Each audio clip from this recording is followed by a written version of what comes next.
Hi, I'm Morgan Owens. I am a boss babe. I do the most. I am a serial entrepreneur. I do it all.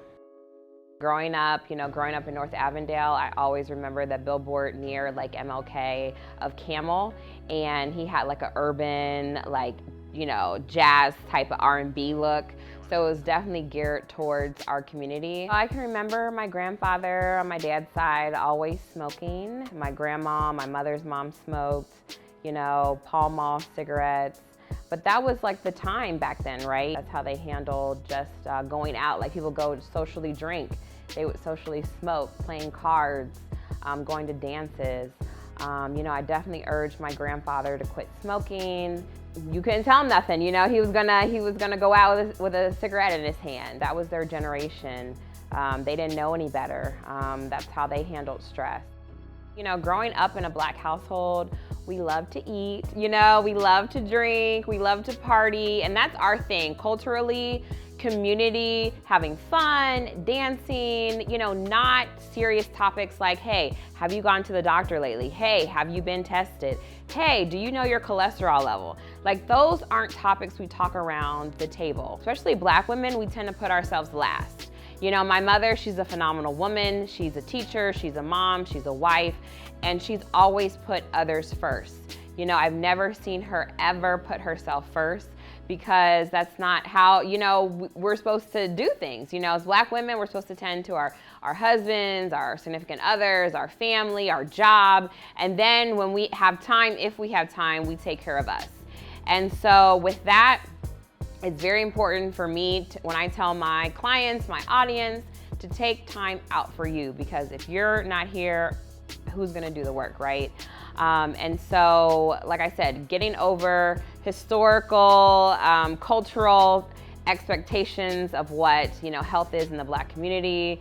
That's just the physical, not even talking about the mental health, which is a whole nother topic, right? But, we have to educate kids and, young adults to look past that, right?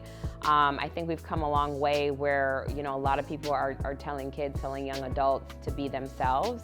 I know it's hard with like peer pressure, but I think we have more people standing up and saying, this is how it affects the community, and give them other alternatives to, relieve their stress. So whether it is just unplugging, so the first hour of my day, I like to unplug. I don't even touch my phone. I'll do whatever it is that I want to do, whether it's drink coffee, snuggle with my dog, watch, a show that I've been wanting to watch.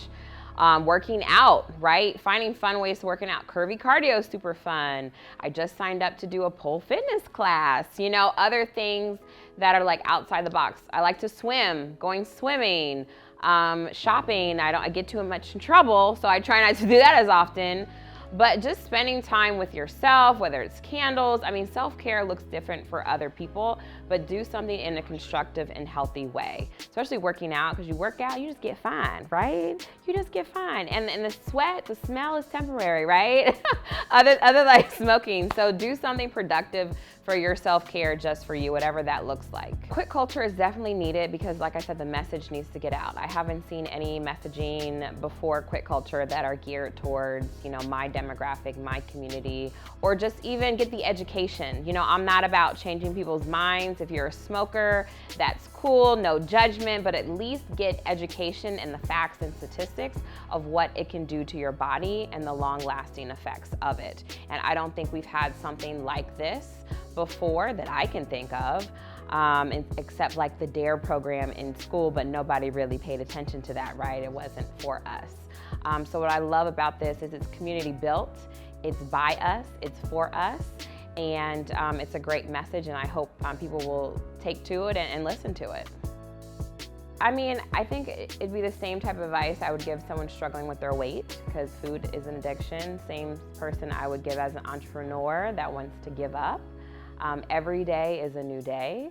Just because you failed today doesn't mean you're gonna fail tomorrow. There's beauty in failing. Your story definitely needs to be heard, whether it is, your smoke story, your entrepreneur story, your health journey. Keep going, Don't stop believing in yourself, but ultimately you have to be ready to do it for you. There's nothing that I can say, there's nothing your significant other can say, there's nothing anyone, Quit Culture, can say. You have to be ready for you. But the good thing about it is Quit Culture is a great community of support. They have resources, no judgment. If you need a tribe, they're here for you. And that's really it.